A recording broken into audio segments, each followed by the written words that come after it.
call this meeting to order, October 30th, 2018 at 6:33. Pledge of Allegiance. Pledge allegiance to the flag of the United States of America and to the republic for which it stands, one nation, under God, indivisible, with liberty and justice for all. Roll call, please. Mayor Mahoney. Here. Mayor Pro Tem Lofgren. Here. Trustee Doherty. Here. Trustee Early. Here. Trustee Morris. Trustee Ott. Here. Trustee Strzok. Present. Thank you. Approval of the agenda. I'll make a motion to approve the agenda with the addition of a short executive session prior to the action items. Roll call, please. Mayor Mahoney. Yes. Trustee Doherty. Yes. Trustee Ott. Yes. Trustee Strzok. Yes. Mayor Pro Tem Lofgren. Yes. Trustee Early. Yes. Thanks. Audience business, welcome. Trustee Morris is come to hang out with us. Yeah. You're a fireman. Do we have any signatures back there for audience business?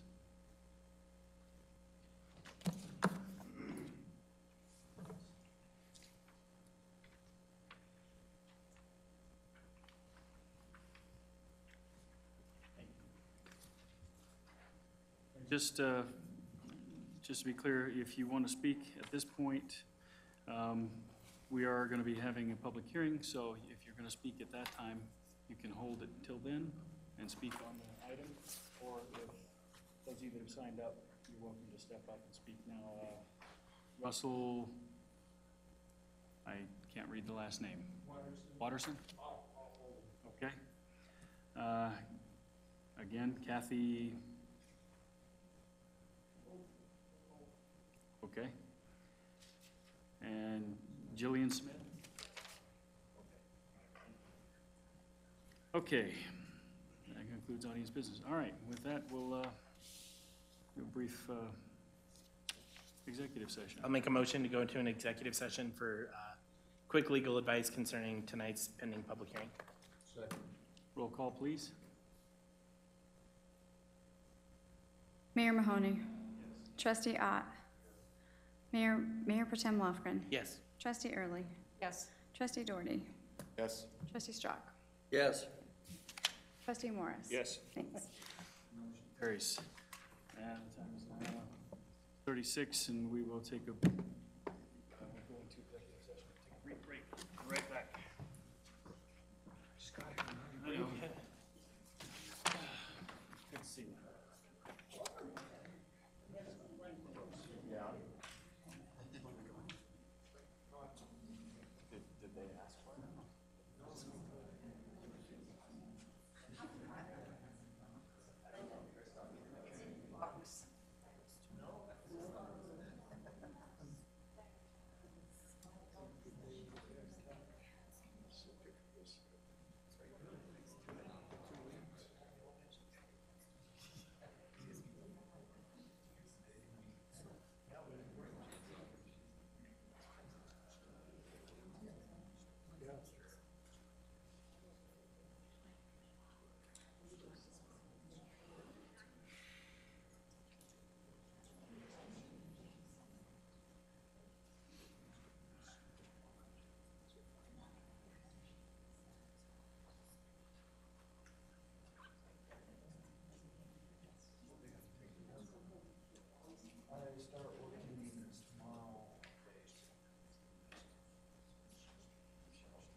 saying that here just recently they started advertising against the water grant law. And it's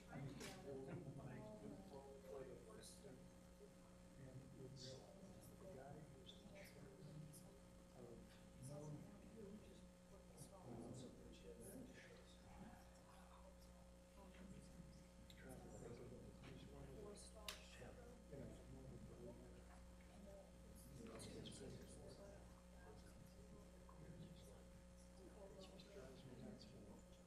they said that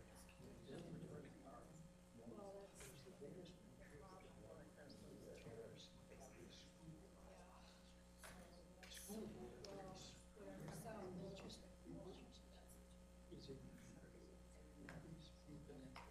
just drive it down. And you see they now it's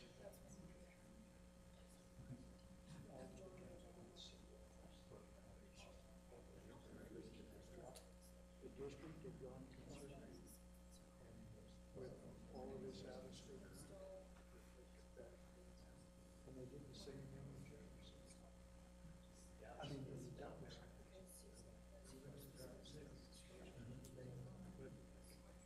School board, you know,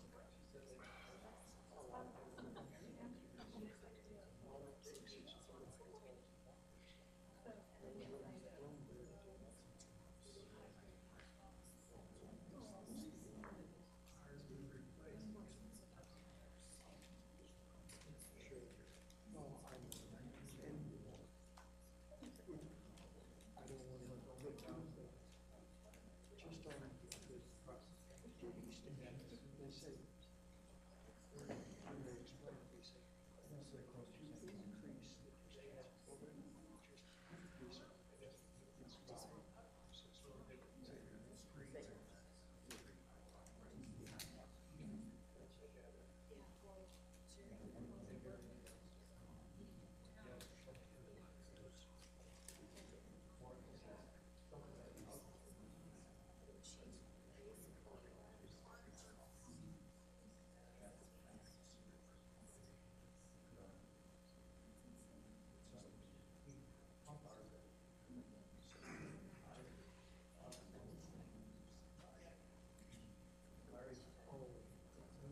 Salaries are expensive.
How's that? Close enough. I have to get my wooden shoes to click my heels. Yeah, it's close enough. I'll take it. Halloween. Yeah. I'll just dress up.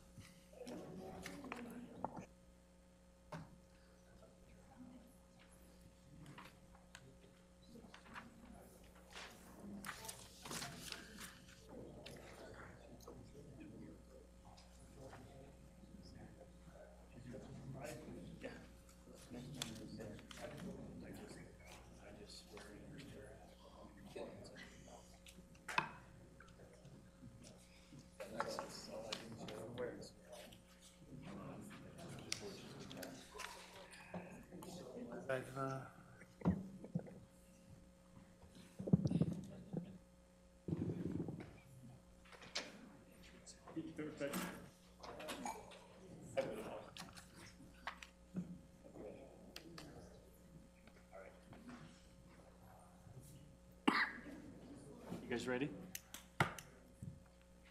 Linda? You guys ready?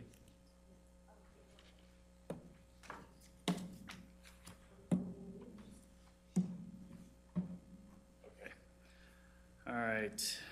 The time is now 6:46, and we'll come back into the regular meeting.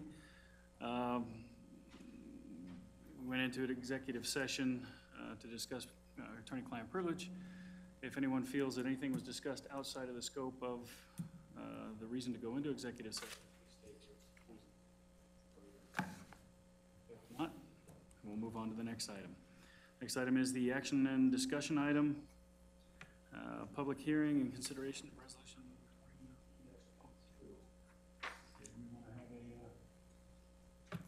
Summary.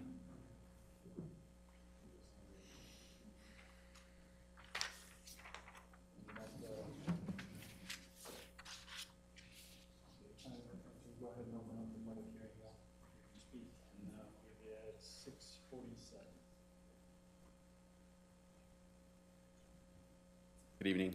My name is Matt Sura. I'm special counsel to the town of Lochbuie, and we're continuing this discussion that we left off on the 16th. I can tell you that the applicant in this case, Crestone Peak Resources, has met with some of the citizens that were concerned that live adjacent to or off of County Road 6. They also met with Weld County to talk to their roads department, and also town of Lochbuie's staff to talk through some of the issues that came up in that last hearing. I guess I'd like to hand it over to the applicant at this point to allow them to give a presentation as to how this application has changed, and then I would like to walk you through what is the special use permit that has been put before you in a red line form, and go through those changes with you line by line.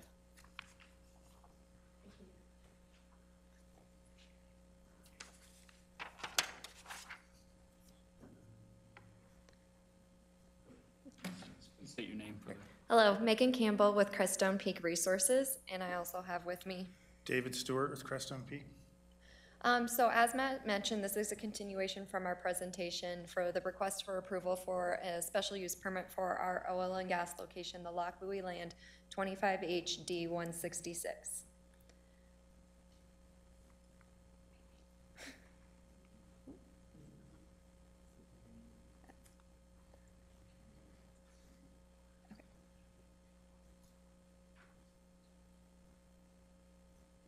broke it.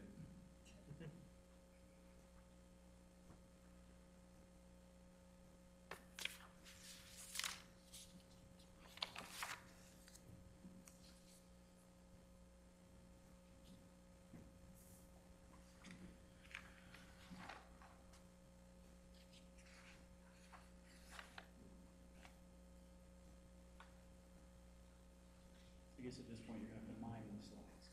I can try very hard. Okay.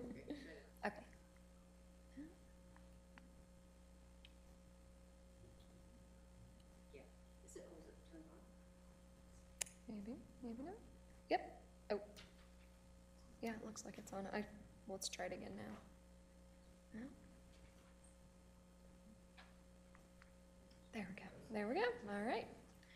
Okay, just wanted to put this up there to remind everybody where our proposed well pad is located. As you can see, it is in the northwest corner of section 25 in 1 North 66 West, right off of County Road 6. I'm basically just going to start with addressing the 2 meetings we had last Friday and kind of running through some of the big major topics of discussion. With the residents, we had a discussion on a proposed temporary access road between our SAM well pad, the existing well pad to the south, up to the Lochbuie land pad to the north. So basically, what we would be doing is following the approved haul route that was approved through our SAM application earlier this spring, utilizing County Road 6, County Roads 31, and County Road 4. And then we've basically worked with the landowners, and they've agreed to allow us to do a temporary access road between the 2 well pads so that we can avoid County Road 6 during construction, drilling, and completions. The plan would be to eventually be using County Road 6 for our production phase, but we should only really mostly be water trucks. As we mentioned last week, we are planning to connect to pipeline. And then this basically would also allow us to continue our work with Weld County. So basically, we also addressed with the landowners that we had met with Weld County, and we were in the process of getting a road improvements agreement or a road assessment put together based on what Weld County felt was best for us to use to move forward with kind of mitigating and also monitoring and upgrading County Road 6 for continued use.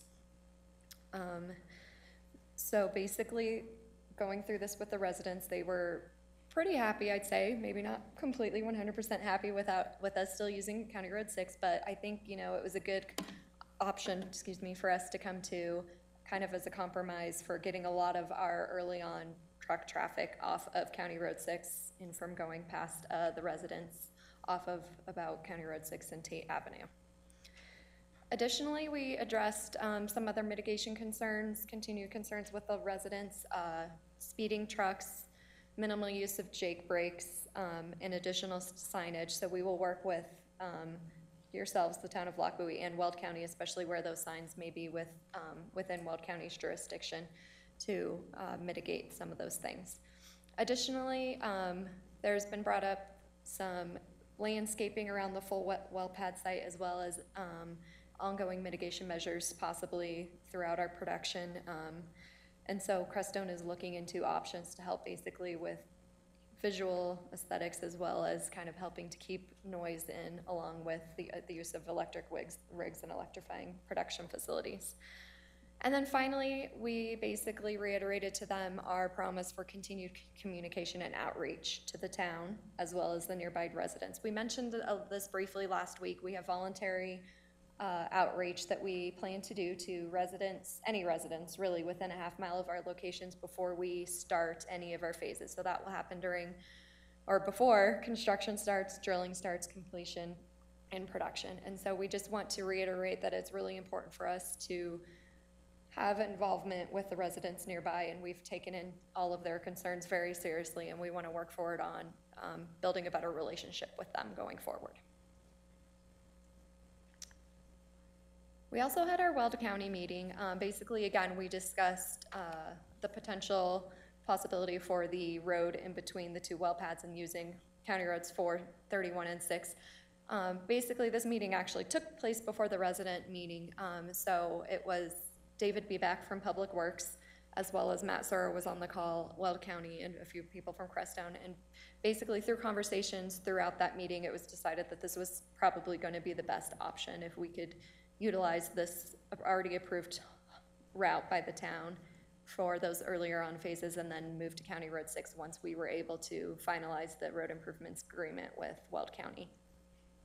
Weld County also brought to our attention, and I think maybe possibly a little bit of Public Works, that their jurisdiction on County Road 6 actually goes a little bit past section 25, so where our proposed access is that we'll be using during production phase is actually within their jurisdiction. So we will be filing an access permit with Weld County for that, but we will still be doing our grading permit with the town of Lochbuie. So just wanted to give you all an update on that. And then finally, we have a road maintenance agreement and an improvements road maintenance agreement. So Weld County basically has two documents that they use kind of for operators and other people when dealing with kind of upgrades on the road. So basically, Weld County has said that they are going to kind of do a combination of this and send a draft to both Crestone and Matt Sura. When I followed up yesterday to try to get an estimate of when we could expect that, I haven't heard back yet, but we do know that's in the work. I don't know if Matt's heard anything, so he could speak to that later. But so we will, you know, continue to follow up with them so we can work on addressing that for use of County Road 6. Basically, they would want us to have this document address all of their county roads, so 6, 31, and 4. Basically, the improvements part would be a lot more related to County Road 6 since it's the dirt gravel road, and then basically the maintenance would be kind of for the full route. This agreement would also be proportional to Crestone's phases and truck traffic. And basically, Weld County is aware that there are other operators that use County Road 6 with the existing oil and gas facility sites nearby.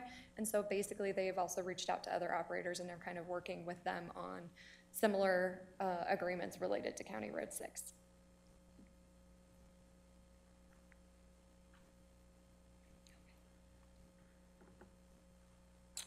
Okay, I'll take it from here. First of all, I'd like to thank you guys very much for coming out tonight. I know Mayor Mahoney, Mayor Pro Tem Lofgren, the Board of Trustees, staff, I know it's an evening that we're taking away from you, but I do appreciate it, so thank you for letting us come out. So we talked a lot about what we're doing to mitigate impacts from our development, but we didn't talk at all about what benefits this brings to Lochbuie, Weld County, the surrounding areas.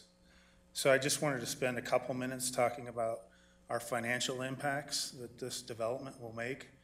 And then also mention that we also have the SAM pad. So essentially these numbers are nearly double when you account for both pads. So as you can see, we're estimating over 25 years a net impact of almost $41 million to this area. Of course, that's not all of the town of Lochbuie general fund. You can see that's highlighted. In 25 years, that'll be a $6 million impact to the general fund, but it also provide funds to Weld County, the Weld County School District, Colorado Water District, Central Colorado Water District, the Hudson Fire District, Community College, Library, and of course, the Blue Lake Metropolitan District, which we're coordinating this plan with. We did some work with the developer on what their impacts, because without this oil and gas facility, they cannot form a metro district. So this is very important for them to be able to develop their properties. And without the ad valorem taxes that are used for a metro district and the way that's set up with the state, they would not be in a position where they could develop this property in as efficient as manner or even ever as they can now. So this is a slide they helped put together, which basically shows from 2019 to 2026, what do those revenues look like to the town. And then if you look at this over 30 years, it's almost $2.56 million to the town of Lochbuie itself for revenues from the development itself. Then we also looked at what this would do for the school district. And as you can see, over 30 years, that's $2.75 million impact, positive impact for the school district. And then finally, we looked at the revenues for the Hudson Fire District, and it would provide $760,000, if I'm reading that correctly, to the Hudson Fire District over the course of 30 years. So that's, you know, as you can see, the numbers start very high and go down. That's because of the well decline rates associated with the project. So just wanted to point out these financial benefits to the town, to the surrounding areas, and to the support services that you guys depend on from Weld County and other districts. So Megan did talk about landscaping a little bit. I know that was a concern of staff, legal counsel, and some of the citizens in the area. So we went ahead and in concert with the developer, put together a very conceptual landscape plan. So I wouldn't take this fully as this is it, because it's not. We rushed through this, to be honest with you, to try to get something in paper. But essentially, we're committed to working with the developer to put in something like this, which is a bermed area around our facility with numbers of trees. And we agreed to, in the permit that we've negotiated with Metzer and the town staff, up to 40 trees, or 40 trees we'll install as part of the development. Any questions on the conceptual landscape plan? Okay. And then just wanted to reiterate that we've gone through an extensive process with the town of Lochbuie. We feel like we've met the 5 conditional use considerations, and also feel like we have concurrence with that with staff and your legal counsel, but are willing to discuss those if need be further. So with that, I'll take any comments and questions, and I urge you to consider approving this plan tonight. No, I read through the new agreement, and it looks like it's a very positive step for everybody. Can you, I guess, expand on kind of what you were talking about with the developing of the metro districts? So how do those kind of tie? Because there's definitely developments that don't have these sites on them that are still able to do it, right? Right. Well, me not being a developer, I may have to call upon Russ to help me answer that question since he's the expert. Thank you. I'm Russell Watterson, a board member of the Blue Lake Metropolitan District. And just to clarify your question, you want to repeat that, please? And then Yeah, so I, at least what I heard and understood was that, you know, this development would have a more difficult time moving forward without having this, this rig site on the property. Well, as he mentioned, I know a little bit more about metro districts than he does, so I'll kind of clarify that. Because, as a matter of fact, the metro district is already formed and it can go forward. And I think where the confusion came about is that the metro districts, as you probably know, were formed in order to do things that cities used to do, provide the infrastructure. And so that the metro district is already in place to do all of the things that the developer intends to do going forward. So the fact that, or the comment that it would not be able to go forward was not correct. I'm sure you just don't understand how metro districts work. We did meet with Crestone, and the metro district has agreed to provide the ongoing maintenance of the landscape plan. Presuming that this project goes forward, there will be sufficient funds coming from the oil and gas revenues to the metro district to more than take care of all of the needs of taking care of the landscape. And a lot more funds as well, which reduces the cost to everyone of having the metro district do its job. Do you have other questions about that? Yeah, so this site would pay, let's just say, a tax essentially to the metro district. Yes. That would help fund, you know, whatever that metro district is funding. Yes, that's right. And in fact, it turns out in the first 12 years that the amount of money to the metro district would be $6,462,432 on an estimate of $55 per barrel. So that's what would be coming to the metro district. In addition, as long as I'm up here, I might mention that there are now within the subdivision 180 homeowners who have mineral rights underneath their property, and the income to them in the first year is estimated to be $3,400 each, and over the life of the project, a minimum of $6,000 each in revenues from their oil and gas rights. So those in fact are the impacts that it would have on what happens within the town of Lochbuie. Thank you. Thank you. Mayor Pro Tem Lofgren. Yeah, I don't have any questions for the applicant. I'll save my comments till the end. Trustee Early? I'm just glad to see you've done something about the landscaping. I appreciate that. Brock?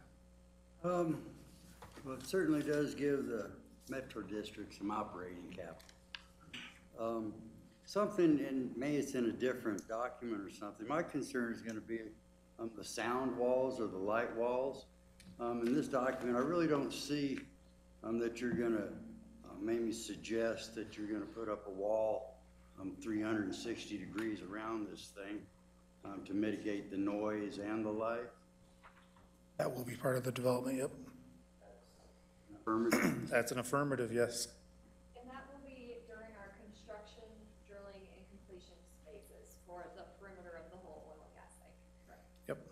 You know, from time to time, when I look north and I see those giant flashlights out there, it burns me up, you know, because it's such a waste of light, you know, and so if you just keep that from happening, I think, you know, you get a better report from citizens and people too, so. Well, I think you're very right, and we've gone to great lengths to basically tint and shroud the lighting on our drill rig derrick, which is, I think, what you're referring to.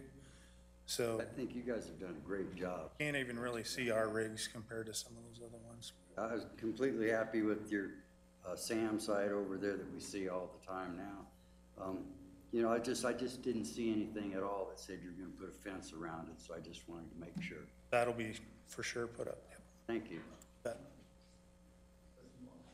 Would you mind addressing a couple of environmental concerns? One is about water. I see in the original application and in the permit literature here about where the sourcing is coming from, but the water and wastewater that's generated, can you address where that's gonna go or how that will be disposed of? Sure, all the produced water will be hauled away in trucks and disposed of in licensed underground injection facilities that are nearby here, Off-site? off-site and outside of the town of Lockbowie. And then I'm a little confused in one portion of the binder of information that talked about 2 water sampling sites, and then there was a extra provision that you were gonna do for a 3rd one. And then over here in this packet, I see 4 listed, but can you clarify how many water sampling sites that you're gonna have? Sure, it's a little bit of a work in progress. We're trying to be very fluid and liquid, working with your water consultants, BBA. So our consultants are talking with them daily, and a lot of the number of wells will depend on how the wells we drill turn out. So we're planning on an up and down gradient water well. They want one to the east, so we're gonna work to obtain one of those as well. But honestly, some of this stuff, when you drill these monitoring wells, if you come up with a dry well or something like that, you may have to drill another one. We just want to get the best groundwater samples we can, and we'll be working proactively with your consultants to make sure they're happy with the results and our approach. So that's the intent there, is to, you know, come up with a scientific investigation plan that's workable yet not set in concrete, so we can adjust on the fly if need be to add additional wells or additional sampling events or whatever we need, depending on what we encounter. Thank you. And then I think the final environmental concern I had was, I see the monitoring that you'll do for spills or leaks, anywhere from the site will be checked weekly up to a maximum of daily. In the event of a leak or spill, what is the lag time from noticing it, or how soon can it be shut off? How soon can it be mitigated? How long could it potentially flow? Sure. I get that you have a containment system. Yep. Well, you're exactly right. Containment's our first line of defense, but that's not the only line of defense. We equip these systems, all the system, with what we call SCADA. So it's a remote monitoring where we monitor pressures, temperatures, flows throughout the entire system constantly. And we have an auto shut-off that's manned 24/7 at our hub facility, which is over in the town of Erie. And they monitor all of our wells in the whole basin. And if they see an anomaly or a report of an anomaly occurs, they just ESD the site and can shut in the well immediately. Yeah.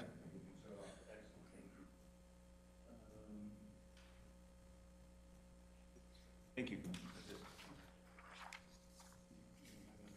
I actually did have one other.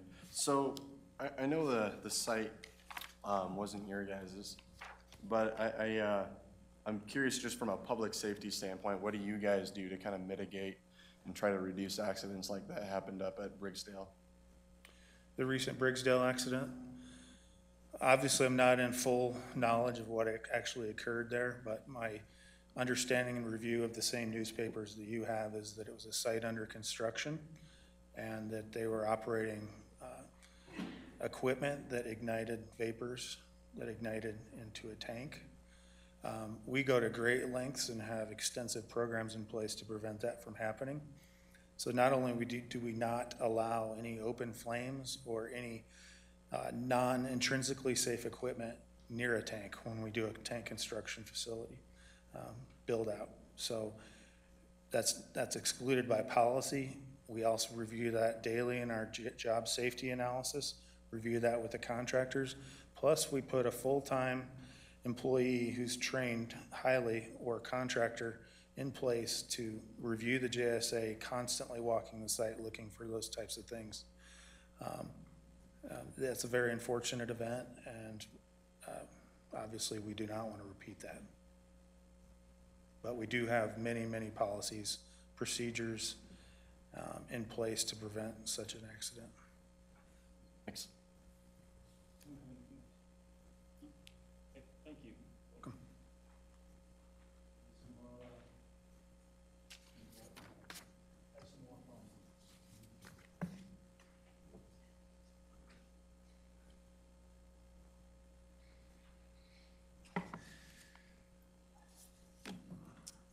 So I just wanted to go through some of what the changes are in your packet from the last time we met on the 16th. Please remember that the entire application, including noise mitigation plans, all of what they have presented that they're going to do, all of that becomes part of the record and part of what they are committed to do on this location. So they did go through in some detail about the sound walls, both in their submittals to the town of Lochbuie, as well as the last time we met on the 16th. This was intended to go kind of above and beyond permit conditions that the staff has decided that they would request or require of the applicant. And again, I can go into any of the details on any of those submittals that they've put forward before you and before the staff, but I just wanted to highlight a couple things on this, the conditions that the staff has put forward before you. On waste management, on 4,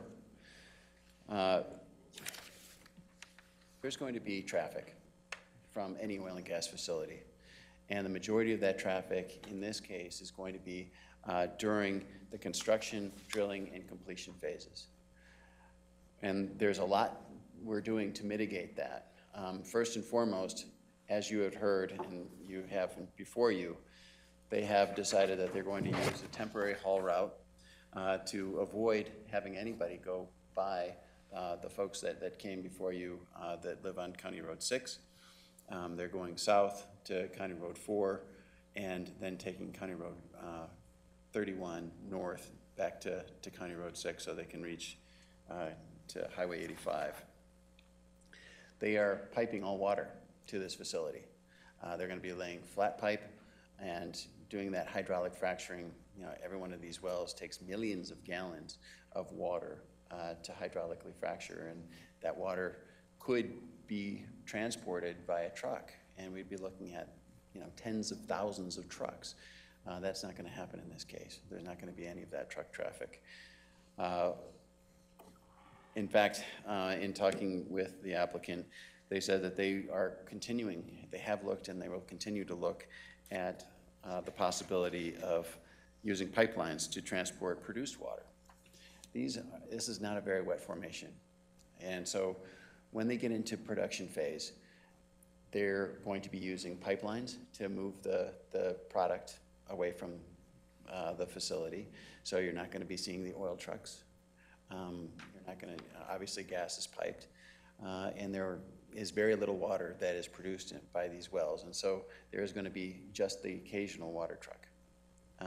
Nothing, it doesn't produce anywhere close to the amount of water that they produce of oil, as an example. It's going to be minimal. And as I said, in paragraph 4, they will continue to investigate pipelines to produce, to transport produced water. On the page 4, again, that section 8 talks about the water supply is going to be from local vendors, and it's not going to be trucked, it's going to be piped to the location. You get into number 9, and Trustee Schrock, this addresses your concerns. They are going to be implementing a noise mitigation plan. That noise mitigation plan was in a separate supplement that has been submitted. And it states that they're going to have, 36-foot walls all the way around the facility. Between 32 and 40 feet.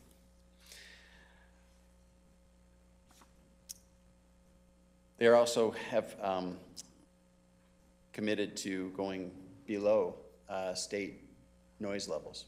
State allows for these facilities to produce up to 80 decibels, and they're not going to even approach that level at this facility. Based on the use of technology, they're using Quiet Fleet when they're doing hydraulic fracturing. They're also looking at these noise walls. And frankly, you know, it's a good location in that it isn't immediately adjacent to a residential neighborhood. And I can go into any of the details at all, but on page 7 and 16 is the next change since the last time we spoke. And this is getting to some of the concerns that we heard from nearby residents, that they'd like to make sure that visual impacts and landscaping and visual mitigation is considered for 360 degrees around the location. And so indeed that we added that, that they're going to be looking at landscaping all the way around it.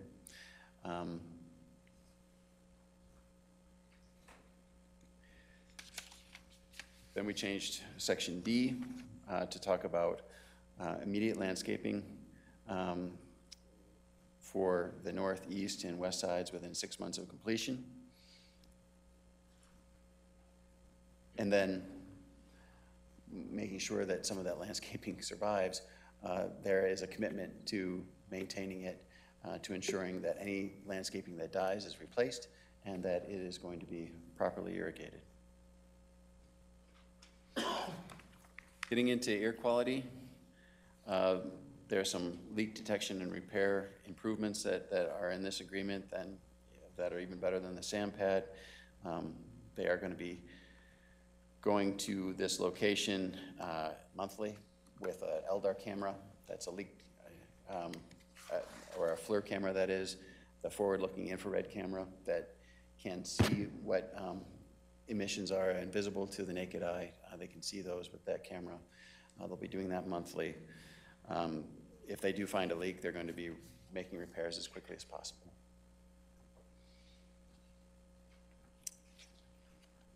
And under B, there's a requirement there to inform residents in the area as well as the town if there is going to be any venting. And there should be very few opportunities or few instances where there would have to be any venting or the possibility of venting, but pigging and blowdowns are two instances where that might occur, and they're going to let people know about it ahead of time.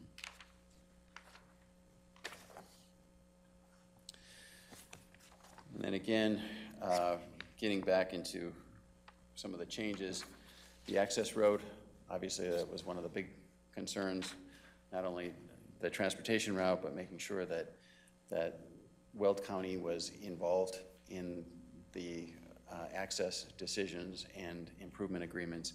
And so we have covered that in 27.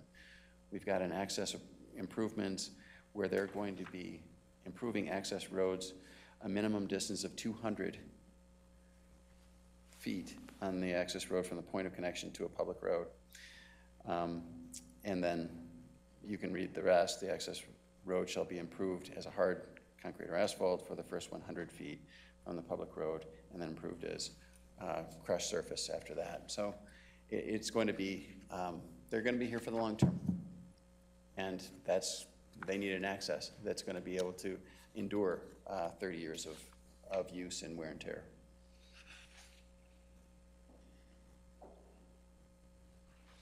There is going to be a temporary access road, and so we added that section there, the temporary access road is between the two pads. Once they get into production phase over in the Lac Bowie land pad, that will be reclaimed.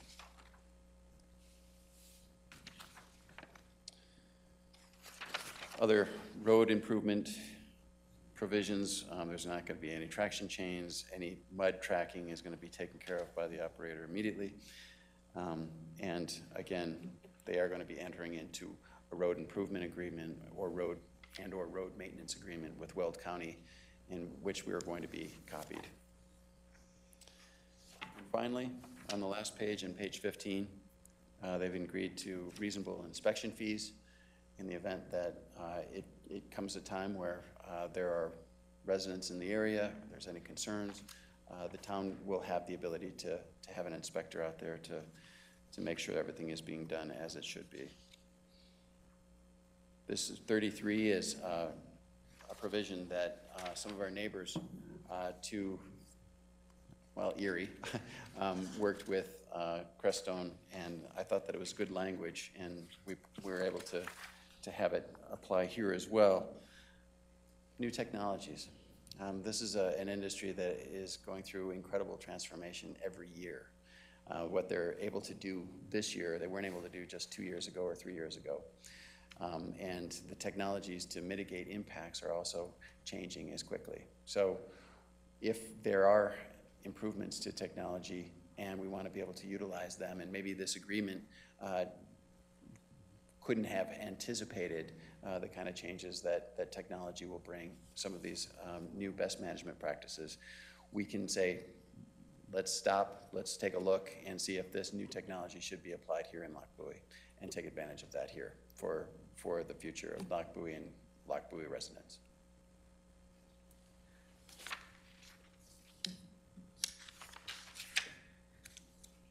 Questions, comments?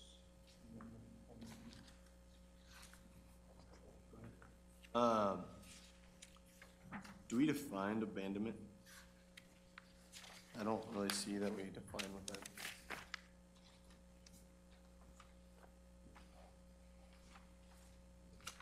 That's a really good point. So there is a provision in here that if there are terms that aren't defined, they are used through the Colorado Gas Conservation Commission terms, and abandonment, plugged-in abandonment, those terms are well defined in the Colorado Gas Conservation Commission code.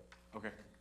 And then. And I could pull that up for you if you're interested. No, as long as, I guess it's kind of, it's defined and it's, I guess, maybe not codified, but I mean, it's a standard definition of what abandonment means. And, you know, that's not up to really interpretation, I guess. Not at all. Okay. No, there's no concern there. And then I've been kind of skimming through to find, I thought I saw it last time and I'm not seeing it. There was something in, and I don't recall if it was in here or in here. So, but a clause about, you know, if something did happen, you know, before they resumed operations, they would get the site back to what it was essentially.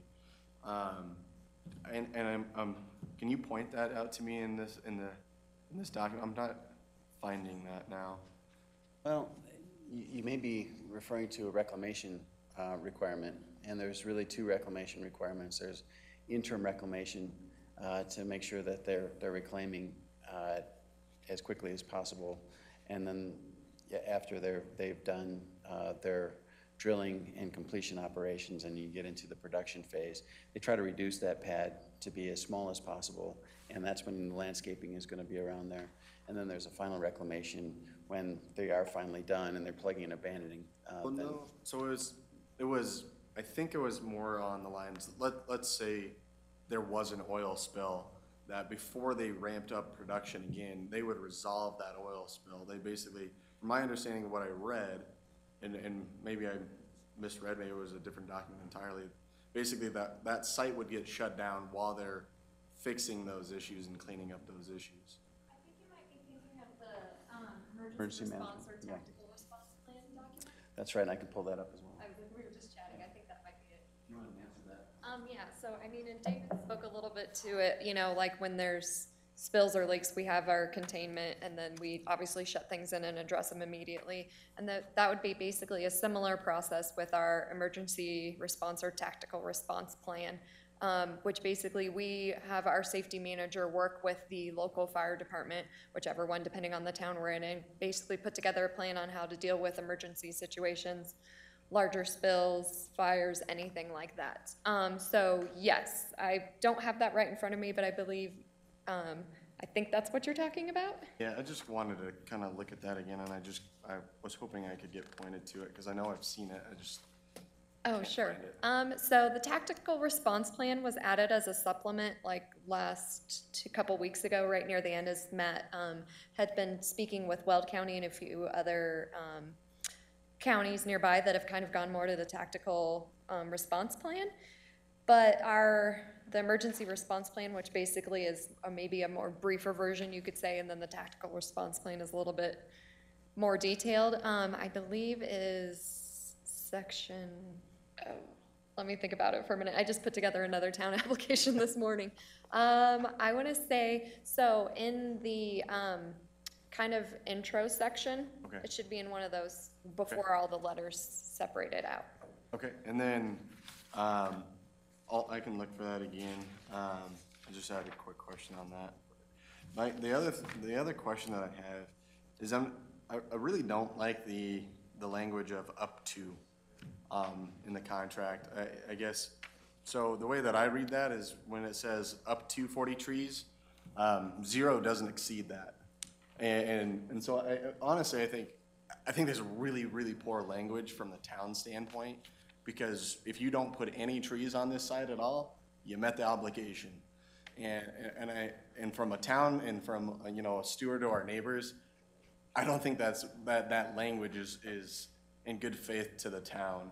And then the other question that I had regarding trees as well is, if there's not objections, I'd like to specify that they're evergreen, mainly because I don't. Trustee Grant, one moment. Can I ask you guys to please take your conversation outside? Excuse me. Can you guys please take the conversation outside? So I'd like to just specify that they're evergreen, unless there's, I mean, I can be compelled otherwise. Yeah. But I guess from my standpoint, if they're really nice and bushy during the summertime, but then all the leaves go away, Right. I mean, all the benefits to those Yep. trees, at least for, the neighbors around, kind of go away. So unless there's major objections, I'd like to include that portion as well, Yep. that, maybe it's even 50% of them are evergreen versus Right. deciduous. So We have no objection to that. Yeah, so basically what I was gonna say, I'll address a couple of these and then I will let Matt come back up to specifically address the wording. So, yeah, Crestone definitely is committing and will put in trees. I know there'd been back and forth, so I think maybe just what happened is it accidentally got kind of jumbled in the final version. I know we'd committed to like at least 30 previously, and then now up to 40, so I think that's maybe where that happened. So again, I will let Matt address that. And then yes, as far as the trees go, as you can see, and if I had it up, I would show you the conceptual document that we showed earlier, basically had a couple different kinds of trees, and a lot of times that's what we'll do with our landscaping. We'll propose deciduous and evergreen, and basically we work with the landowners, but also the area so that the trees also fit the location basically too. So it could be a combination of evergreen and deciduous trees, just so you know. Okay. All right, Matt, I'll let you come up.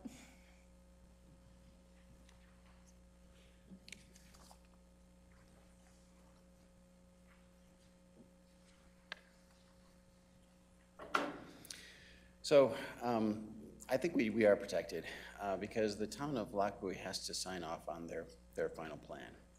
So they have to present a plan that is in keeping with not only the town of Lockwood's concerns, but also with the adjacent development, because we want to make sure that we're taking the developers' interests at heart too, but also put ourselves as a party that has to sign off on that agreement, so we can make sure that it is indeed 40 trees or more if we feel like it's necessary.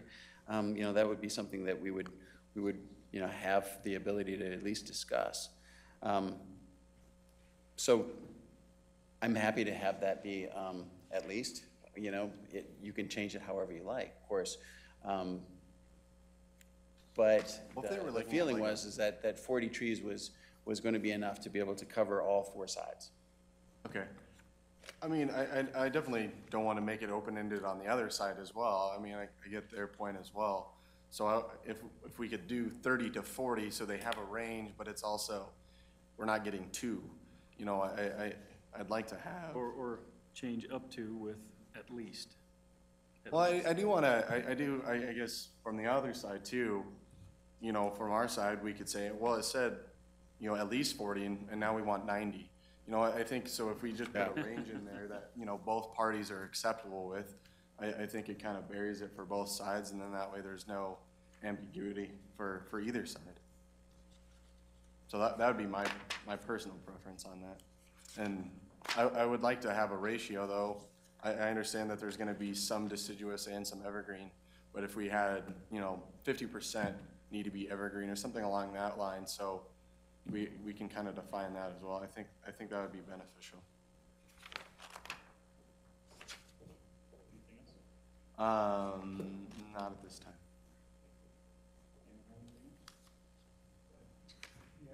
If I could draw our attention back to paragraph 4, waste management. Sure. About this, but item, bullet point E, and again, this is addressing my environmental concern about the wastewater that's produced. It says in here that the operator will use pipelines to transport produced water if practicable. How is that determined if it's practicable or not? Well, it is going to be dependent on a number of issues. First and foremost, it's going to be if there is a pipeline in the area, and if there is enough development in the area to allow for the development of a pipeline. Operators are not in the business to, you know, spend a lot of money in transportation, and they would rather have a pipeline haul away both oil and waste in this case, rather than trucking costs, which are far higher, frankly. And so, you know, there's going to be an economy of scale that is going to need to be achieved. Right now, Crestone Peak Resources is, you know, there is the kind of the first in the area, but there's going to be others that are going to be immediately following them, and that may be something that they can work out with other operators to talk with Anadarko, for example, that is going to be setting up operations just to the west, and decide whether or not it makes sense to maybe go in on a pipeline to transport that waste. So that's the practicability. If it's just for one-off, you know, 16 wells here or 12 wells there, there's just not the economy of scale to be able to pay for a pipeline and all the easements necessary, and where are you taking it, where's the end point? So those things need to be worked out. And they are looking at those issues, and because they wanted to get this approved, we put that as a placeholder that they're going to continue to do their due diligence and look for those. But we couldn't hold them to it because there wasn't, a lot of those questions weren't answered at this point.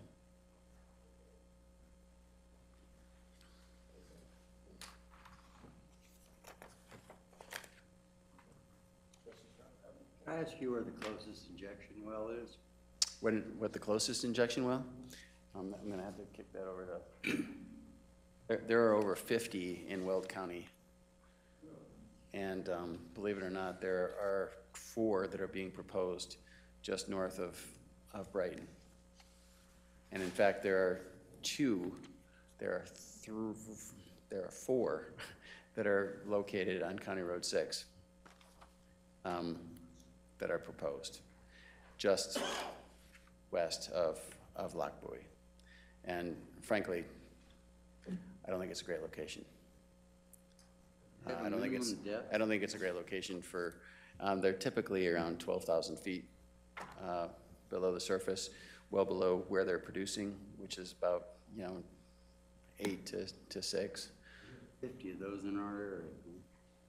Yeah, in Weld County, but there's going to be a number of those facilities. NGL has got, again, 4 proposals in southern Weld County, right next to Brighton, right next to Lac Bowie.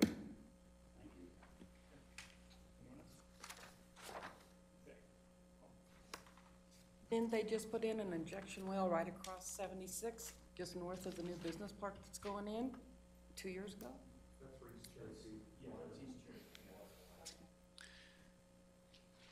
Yeah, right now, there's a real demand for it. There's so much oil and gas development occurring. There is, some need to dispose of this waste. I think you could argue that some states are finding it really incentivizing through regulations and otherwise, and incentivizing them to clean up that water and reuse it for hydraulic fracturing. There is some of that is occurring here on the Front Range. A lot more of that is occurring, frankly, on the Western Slope than on the Front Range, where it's a lot drier. Yeah.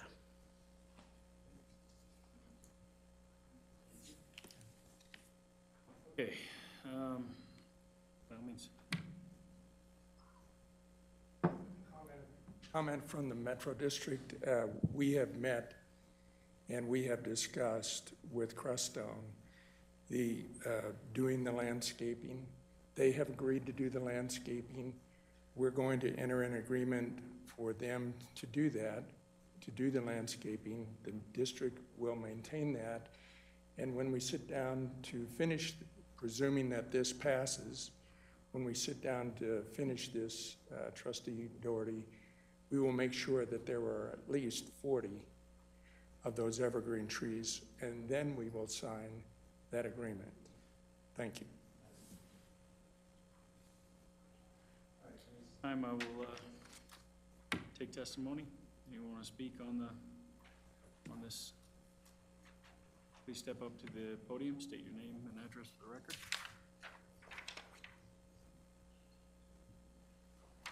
Any of you that were going to speak on the...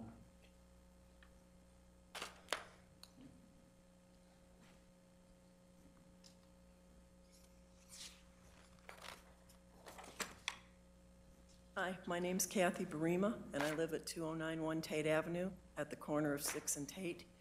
And I've got the lucky pleasure of having 18 Anadarko wells coming in right across from my house. I can address to you also the 2 injection wells further down on Weld County Road 6 will be less than 500 feet from somebody's home. They are fighting that right now, and we're going to probably go to court on that. That would mean not only Anadarko will be bringing in 159 trucks a day coming into the site, there will also be 160 water trucks, or the water for the injection wells, 160 of those a day on 31 and 6. And the only reason that injection well is going there is because Brighton has a moratorium. I've been working with those neighbors too.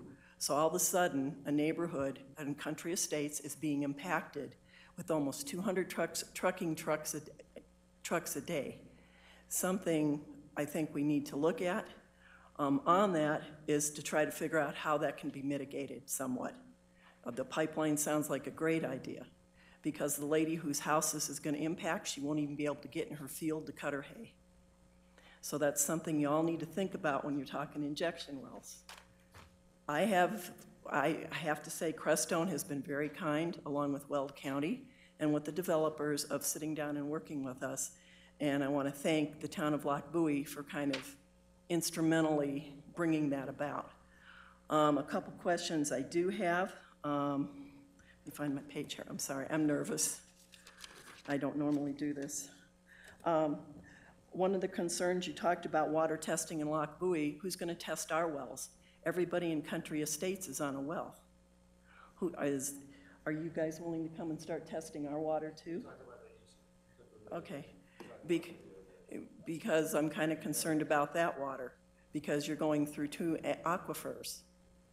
And Weld County, since the start of wells out here, has been testing it, but it's a very limited testing, like 17 things. And I think there's more in the water than that when we go through those.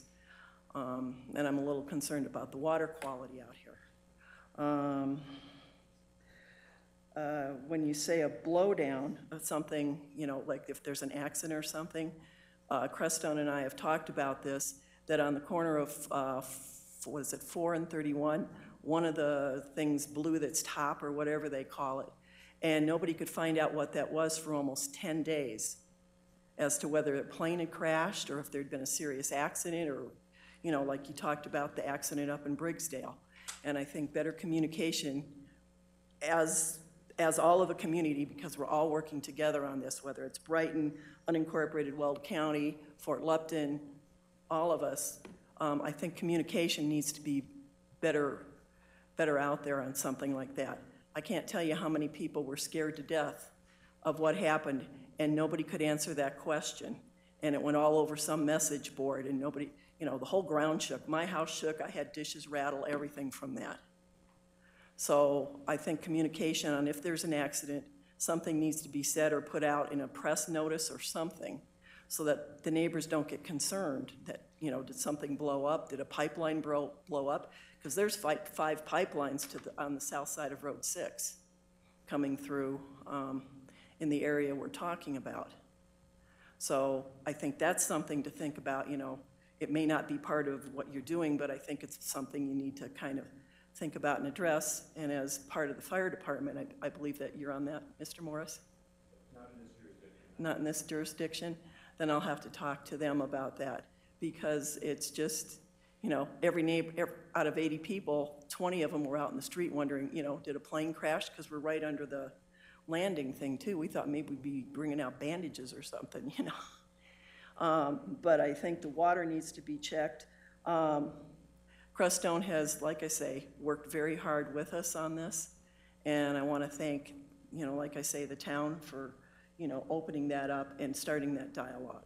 There is still some dialogue to be done. You know, like they say, Anadarko will have 18 wells and their trucks will turn at the corner of Road 6 and Tate. So there is, you know, an awful lot of traffic for a road that's only sand and mag chloride and very little road base. So, thank you.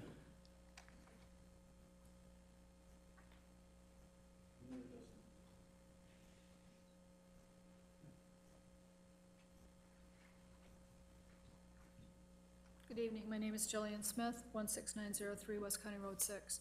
I appreciate the board taking the time to listen to us, and I also would like to commend Crestone for the help that they've given us in hearing our concerns. I think Kathy brought up some very reasonable concerns as well as far as injections, but that's probably a topic for another day. It's not really part of this forum. I'm still somewhat concerned about the traffic calls out there. Like Kathy said, we've got an Anadarko site going in, and that kind of leaves my house right between Crestone and Anadarko. So I gotta tell you, I'm not real thrilled about this, but hey, that's a heck of a lot of money for you guys. And I get that, and I respect that. I guess that's kind of the impact we're looking at with Prop 112, but I'm not gonna get into that either. I would just ask Crestone to continue to keep open doors.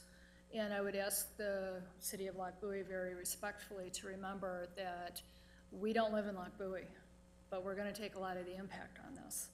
So that's something I would just really like to put forward to you guys. I'm sure you've done your due diligence with all the other things going on with this type of pad development. I know you've already got the sand pad in there. There's a huge expansion of oil and gas development in Weld County. Much of it is done very, very safely. So I don't have concerns of that. I think Kathy brought up an excellent point about the water. It's something I brought up Friday at the meeting that we had as well. We were assured that fracking water would be coming from a commercial site and that production water would be going off-site. I agree that production lines for water going out, that's gonna be something that is gonna have to be figured out for cost-effective nature along the way. It sounds like they're gonna do fast lining in for fracking, which again is gonna reduce the impact of truck traffic. But again, my concern as far as the water in that area, and I know Lochbuie has its own private pond, so it was a very educational thing that we had with that meeting. But the whole aquifer in our area, just want to make sure that our water needs are respected and met. So I just thank everyone very much for their time. Again, Crestone, I think, has been very helpful in this, and I hope they will continue to do their due diligence and work with us as a community. Thank you for your time. Anyone else? Okay. All right. Well, feedback. Anyone have anything they want to say, speak, ask questions before we move forward? Or just comments, or? Any questions you have, or anything else you want, any more information you might want? Anyone? I have comments, but no questions. Okay. All right, go ahead. At our last meeting, there were another 4 people from that community that were concerned about that. Are they here tonight, or have you heard from some of the other people?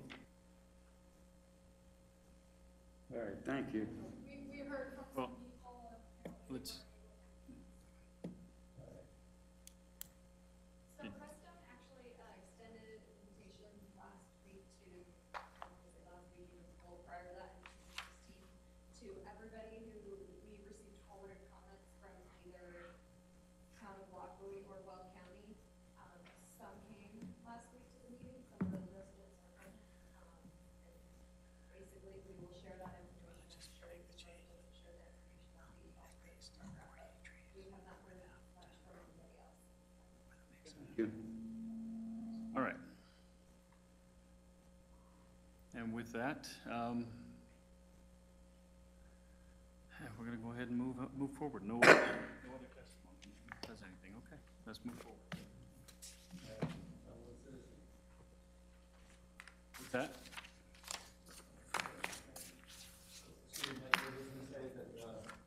Mark Bush, 905 West 124th Street.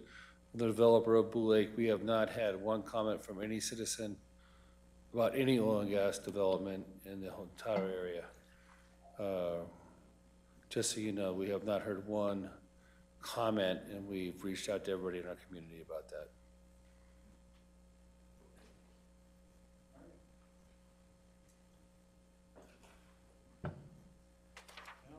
now, let's move forward. Let's close on the public hearing.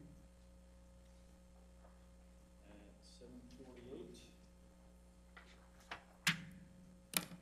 I'll leave the floor open. Anyone make statements about anything? No, I think they've done a great job of reaching out and addressing their problems, and that's what we want them waiting for, to make sure, you're never gonna get everybody happy on one of these deals, but at least everybody's concerned.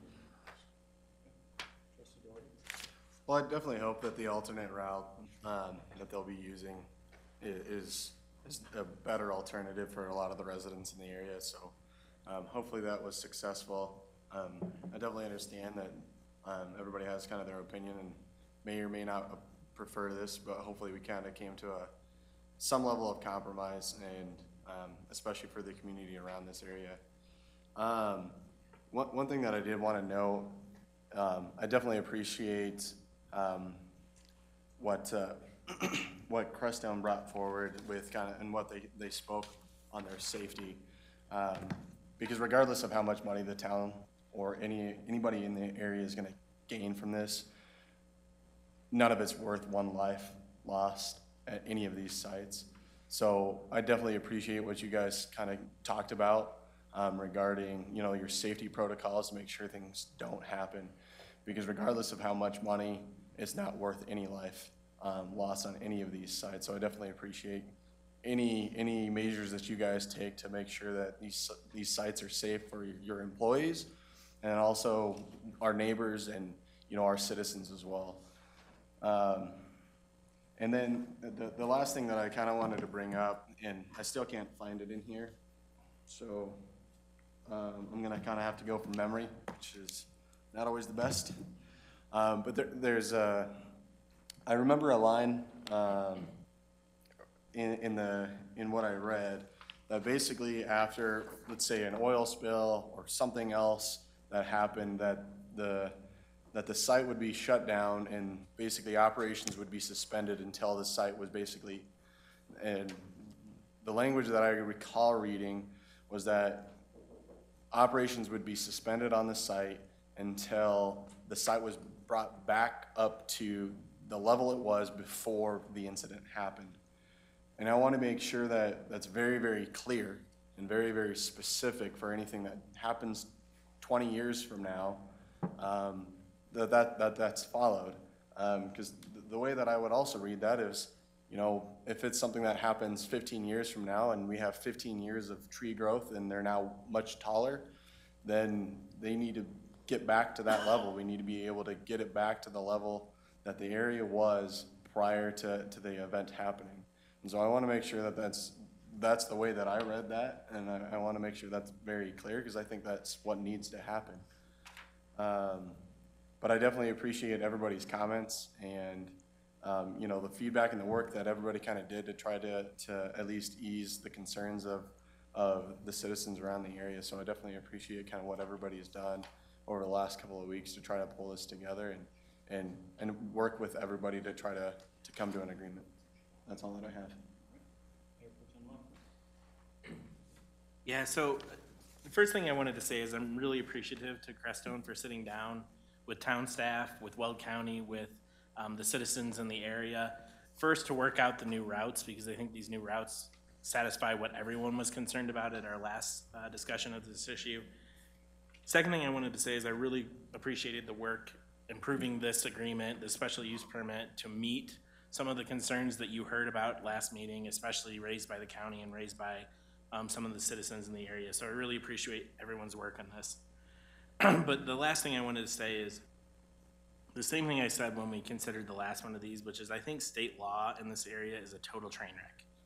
And I think it leaves us very little room to actually consider whether this is something we want in our community. I think state law basically boxes us in and says, you have to approve this if it meets the conditions or prepare to be sued. And because of that, I will probably be a reluctant yes vote tonight.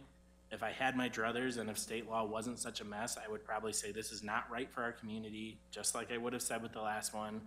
I think it's absurd that we basically allow many industrial sites to get built in the middle of subdivisions, and this is no exception. And that's all I have to say. I don't have anything additional to add. I'd like to thank Mayor Pro Tem Lofgren for his comment. Also would like to say that I think the water quality monitoring plan should be, just stay on top of that and let us all know. It sounds like that was kind of the biggest concern with people living around there along with the traffic, but the water quality affects us all. And so I would just ask them to stay on top of that. I'd like to echo and emphasize Mayor Pro Tem Lofgren's comments about the state of things. Also, I appreciate Crestone and their work in revising and adjusting and improving the permit and the agreements. I appreciate the citizens and residents who got involved and came and offered testimony and got involved in local government and helped affect some good change. So thank you for being involved and thanks for your participation. I still have concern about that I think I share with some of the citizens about the haul route. Correction, not so much the haul route, but the amount of truck traffic that's going to be going anywhere, any road. And I realize that that's largely unavoidable. I'm concerned about the wastewater that's generated, because I heard from Mr. Stewart that it will be trucked, and then I heard from Mr. Sura that it will be piped, and then in the language, and then further discussion, it was piped if practicable. So to me, that still isn't really firmed up as well as I would like it to be, and I understand all of the factors that go into determining if it can be piped or not. I just want to emphasize that is still a concern of mine. Not so much for how it's moved, but the impact that it has, the cascade event on truck traffic and on everything else on down the line. But other than that, I appreciate the work of staff and Crestone and everyone. And nothing left to be said by me. Most of my board usually does exactly what they just did now. They say everything that I'm thinking. So it makes it easy for me. But I do definitely want to thank this board for being here, doing what they do. This is not an easy thing. It never is. Because no matter what we do, we're going to have those people who are, whether we are for or against, they're not going to like it. And I'm glad to see the citizens here. Thank you guys for speaking out and bringing your testimony forward. Because we don't always get that. Majority of the time when we do get testimony, there's people that are angry. And thank you, ladies, for stepping up, making your statement, making your voices heard. Appreciate that. And it's been said on this board before that we're not just the stewards of Lochbuie, we're the stewards of everyone around us. We can't just watch out for Lochbuie, we gotta watch out for our neighboring cities, as well as the people in unincorporated Weld County, and that's our job, just public safety in general. This is something that is always gonna be an issue as far as oil and gas. Because yes, the state says you have to do it if they meet the criteria. Well, there's many people that have arguments against fracking. You know, we've heard them all, we hear them all, we're always gonna hear them. We're gonna hear those for, we're gonna hear them against. We have to do what we have to do by law. And these guys are actually going to be handling, I believe, following all the rules, making sure that there's safety constraints in place. That's what makes it, you know, gives you the good warm fuzzies. And that's what we want. We want the prettying, we want it dressed up nice when you're done, we want all the, you know, but then I go back to the argument of, well, you know what? I drive a big F-350 truck, I need diesel, I need fuel, and what's that cost? What's that how am I gonna get that? And these are the concessions we have to make. And you guys have done very well redrafting this. Thank you for doing that. Thank you for meeting with our staff, and our staff has done a great job. So, in conclusion, I appreciate all the hard work, and now we're gonna do the even harder work. And let's move forward. I will make a motion to approve resolution number 2018-22, a resolution of the town of Lochbuie, Colorado, granting a special use permit for the drilling of 12 horizontal oil and gas wells into the Niobrara and Codell formations at location approximately 1,600 feet east of the intersection of Weld County Road 6, excuse me, and Tate Avenue at Northwest, Section 25, Township 1 North, Range 66 West, 6th PM, within the corporate limits of the town of Lochbuie, with the amendment to number 16D in the special use permit of changing up to 40 trees to between 30 and 50 trees with a mix of evergreen and deciduous as agreed upon between the developer and Crestone. Second. Holy cow, that was please. really loud. Sorry, guys. Okay. That was an emphatic second. Mayor Mahoney, Yes. Trustee Strock, Yes. Trustee Ott. Trustee Doherty, Yes. Trustee Early, Yes. Mayor Pro Tem Lofgren, Yes. Trustee Morris. Yes. Sorry. Carries. Thank you again. Keep it safe. Thank you. And, That's why we get paid the big bucks. yeah, the big bucks. Sorry. All right, we'll give these guys just a few minutes. Excuse me, we are still in session. If you guys are going to have discussion, please move outside. Excuse me, we are still in session. If you're going to discuss, please move outside. Thank you.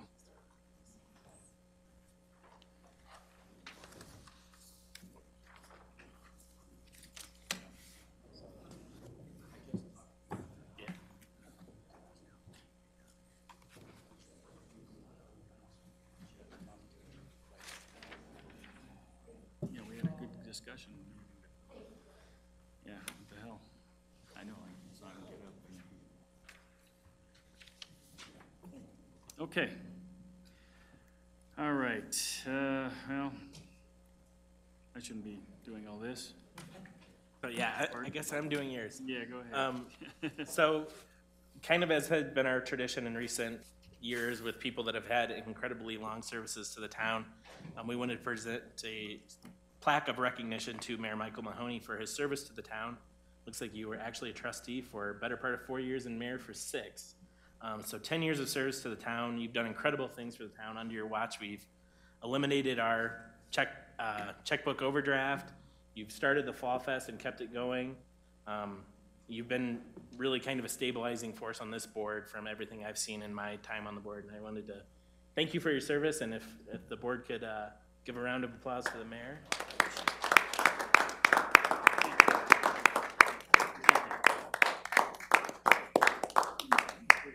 Thank you very much. Where's the check that goes with this? Yeah.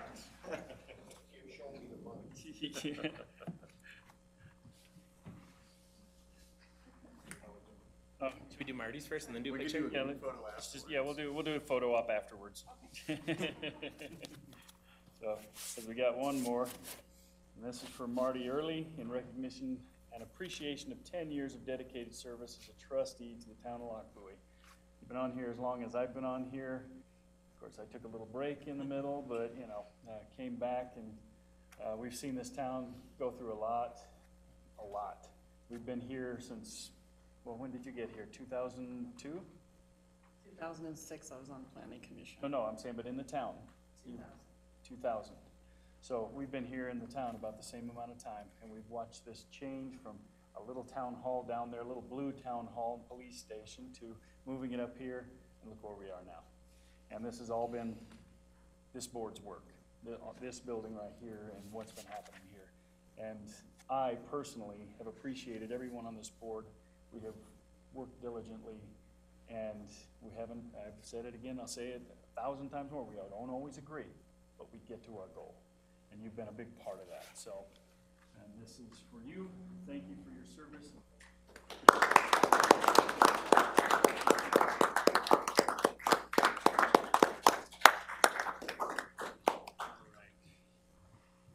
Okay, Mayor and trustee comments. Do we want any of those? Anybody got anything pertinent they need to say they didn't already say? If, you know what? Say it. Yes. All in favor? Aye. Opposed? And we are adjourned at 8:03.